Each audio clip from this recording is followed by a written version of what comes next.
کرنا۔ اب میرے معزز سامعین کرام ان آیات کو سنیے۔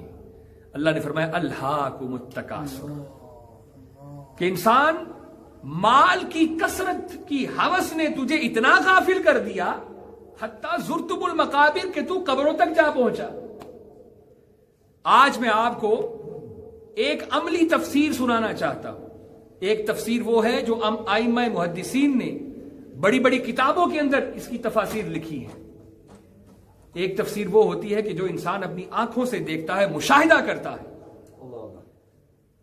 اور وہ جو مشاہدہ ہوتا ہے اس کا اثر ذرا زیادہ ہوتا ہے۔ آج سے کوئی 13-14 سال پہلے کی بات ہے، لاہور شہر کے اندر ایک سکیم جس کا نام ایڈن ہاؤسنگ سکیم تھا، میں بھی اس دوران وہاں موجود تھا۔ بڑی اس کی پبلسٹی ہوئی، 3-3 4-4 5-5 مرلے کے مکان ہیں، یہ پلاٹ ہیں، آسان قسطوں کے اندر انہوں نے کہا بھی آپ لے سکتے ہیں۔ تو جیسا کہ ہر بندے کی خواہش ہوتی ہے کہ سر چھپانے کے لیے کوئی چھوٹا سا گھر ہو جائے، یہ خواہش دل میں پیدا ہوئی اور دیکھا کہ یہ بڑی آسان قسطیں ہیں، میں افورڈ کر سکتا ہوں۔ تو میں نے بھی اس اسکیم میں حصہ لیا۔ 3 سال کی مدت دی گئی، بھی 3 سال کے اندر آپ نے یہ قسطیں جمع کرانی ہے، اور پھر چوتھے سال آپ کو پوزیشن دی جائے گی۔ قریباً 11-12 ہزار افراد تھے جنہوں نے اس اسکیم میں حصہ لیا۔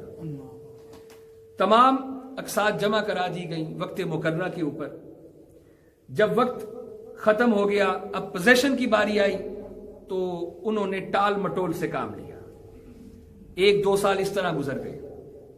پھر اس کے بعد یہ کیس جاتا ہے عدالت میں، اور اس وقت کی جو سپریم کورٹ کے ہمارے چیف جسٹس چودھری افتخار صاحب ہوتے ہیں، اللہ اکبر، بڑے معاملات میں انہوں نے 100 موٹو ایکشن لیا، لیکن اس معاملے میں انہوں نے بھی تاخیر اور غفلت کا مظاہرہ کیا۔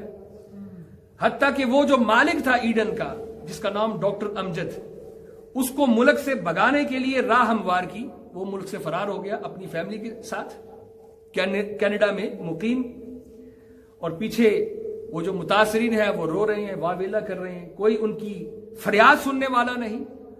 وہ جو ملک کی سب سے بڑی عدالت میں بیٹھا ہوا ہمارا چیف جسٹس ہے، پتہ چلا کہ وہ تو آپس میں سمدھی ہیں، آپس میں رشتہ دار ہیں۔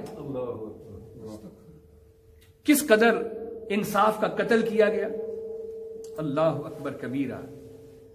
دنیا سے انسان، دنیاوی معاملات میں انسان چھپ سکتا ہے، بچ بھی سکتا ہے، اللہ کی عدالت میں پھر اللہ ہی قاضی ہے، اللہ ہی وکیل ہے۔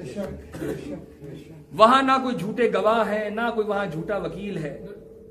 وہاں تو اللہ فرمائے گا ہاں بھائی، جو سامنے مجرم ہے اگر وہ جھوٹ بولنے کی کوشش بھی کرے گا تو الیوم نختم علی افواہہم وتکلمنا ایدیہم وتشہد ارجلہم بما کانوا یکسبون۔ اللہ فرمائے گا تیرا منہ بند ہو جائے، اس زبان سے جھوٹ بولنے کی کوشش کرتا ہے، زبانیں بند کر دی جائیں گی، اس بندے کے ہاتھ بولیں گے، اس کے پیر بولیں گے، اس کے اعضائے بدنی اس کے خلاف گواہی دیں گے۔ وقت گزر گیا، 10 سال 12 سال 13 سال بیت گئے۔ اب جا کے اچھا ان متاثرین میں ایک یہاں ہماری روئی برونیے کے اندر آج سے 2-4 سال پہلے ایک صاحب، ان کا انتقال ہوا، بڑی مفلسی کی حالت میں ان کا انتقال ہوا۔ یعنی پاکستان ان کو بھیجنے کے لیے بھی کچھ دوستوں نے پیار محبت کیا اور پیسے اکٹھے کر کے ان کی باڈی کو بھیجا، وہ بھی ان متاثرین میں شامل تھے۔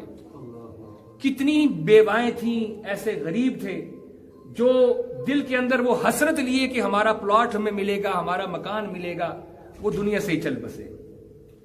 اب 13 سال کے بعد جب نیب نے اس کی وہاں پر جو پراپرٹی تھی اس پر انہوں نے قبضہ کیا اور کہا کہ جو متاثرین ہیں یہ پراپرٹی بیچ کر ہم پیسے دیں گے، تو ڈاکٹر امجد صاحب کینیڈا سے فوراً تشریف لائے پاکستان میں، وہ جنہوں نے اتنے لوگوں کا حق غصب کیا ہوا تھا۔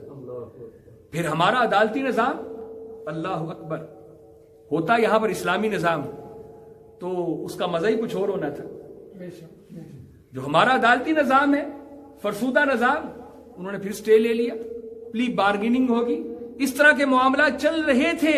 لیکن سنیے یہ جو میں نے قرآن پڑھا ہے، الہاکم التکاثر، یہ حرص تھی، ہوس تھی کہ اور مال اکٹھا کر لوں، اور مال اکٹھا کر لوں، چاہے ہزاروں لوگوں کی بددعائیں میرے ساتھ ہی کیوں نہ ہو، لوگوں کا حق غصب کر کے، بس وہ مال کی ہرس ہے، اندھا کیا ہوا ہے، دل سخت ہے، وہ آخرت کی فکر ہی نہیں ہے، موت بھلائی ہوئی ہے، مال اکٹھا کرنے کی ہرس نے اور ہوس نے، حتی زرتم المقابر، یہ جو اللہ نے فرمایا اس کی عملی تفسیر، حتیٰ کہ تم قبروں میں پہنچ گئے۔ زندگی نے پھر وفا نہیں کی اور اس کا انتقال ہو گیا، مر گیا وہ۔ اب جب زندہ تھا تو چھپتا پھرتا تھا، لیکن مرنے کے بعد کیا ہوا؟ اس کی موت کو چھپایا گیا، کسی کو پتہ نہ چل جائے کہ یہ مر گیا ہے، کہاں دفنانا ہے کسی کو پتہ نہ چل جائے، کہاں جنازہ ہوگا کسی کو بتانا نہیں ہے۔ یا ہمارا کوئی بھائی فوت ہوتا ہے، ہم کیا کرتے ہیں؟ اعلان کرتے ہیں کہ فلاں ہمارا بھائی فوت ہو گیا ہے، کیوں؟ تاکہ جس کو خبر ملے اس کے لیے دعائے مغفرت کرے۔ ہم اس کی نماز جنازہ کا اعلان کرتے ہیں کہ فلاں دن فلاں جگہ پر اتنے بجے اس کی نماز جنازہ ہوگی، تاکہ زیادہ سے زیادہ لوگ شریک ہوں اور اس کے لیے دعائے مغفرت کی جائے۔ لیکن یہ دیکھیں یہ کیسا جنازہ تھا اور یہ کیسی موت تھی، زندگی بھر بھی چھپتا رہا، مرنے کے بعد بھی چھپ رہا ہے۔ یہ عذاب نہیں تو اور کیا ہے میرے بھائیوں؟ یہ عذاب نہیں تو اور کیا ہے کہ مرنے کے بعد بھی اس کی میت کو چھپایا جا رہا ہے۔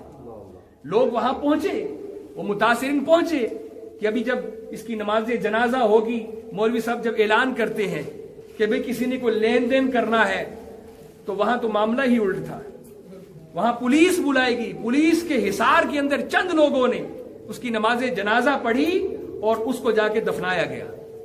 جس اولاد کے لیے ساری زندگی لوگوں کا حق غصب کیا، وہ اولاد نماز جنازہ میں شریک ہی نہیں ہوئی۔ الہاکم التکاثر حتی زرتم المقابر، کہ ہوس نے، ہرس نے تمہیں ایسا غافل کر دیا کہ تم قبروں میں پہنچ گئے۔ ایک یورو بھی اگر کسی نے کسی کا لیا ہے تو خدا را اپنی زندگی میں اس کو واپس کر دو۔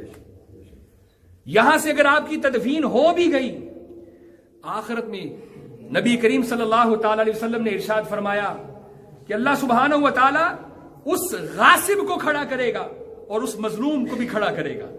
وہ ظالم اور مظلوم دونوں آمنے سامنے ہوں گے، حق کو غصب کرنے والا بھی اللہ کی عدالت میں کھڑا ہوگا اور جس کا حق غصب کیا گیا ہے اس کو بھی کھڑا کیا جائے گا، اور فرمایا جائے گا کہ جتنا اس نے حق اس کا مارا ہے اتنی نیکیاں اس سے لے کر اس کو دے دی جائیں، اتنی نیکیاں اس کو لے کر دی جائیں۔ وہ آخرت کی پونجی ہی نیکیاں ہیں، آخرت کی کرنسی ہی نیکیاں ہیں میرے بھائیوں، اسی کرنسی کی وجہ سے آپ نے جنت میں جانا ہے۔ اللہ اکبر۔ اس حدیث کو یہاں روکتا ہوں، ایک اور حدیث میرے ذہن میں آئی۔ حضور نے اپنے صحابہ سے کہا، اے میرے صحابہ بتاؤ غریب کون ہے؟ غریب کون ہے؟ صحابہ کرام رضوان اللہ تعالی علیہم اجمعین نے عرض کی، یا رسول اللہ صلی اللہ علیہ وسلم، جس کے پاس پیسے نہیں ہے، مال نہیں ہے، دولت نہیں ہے، وہ غریب ہے۔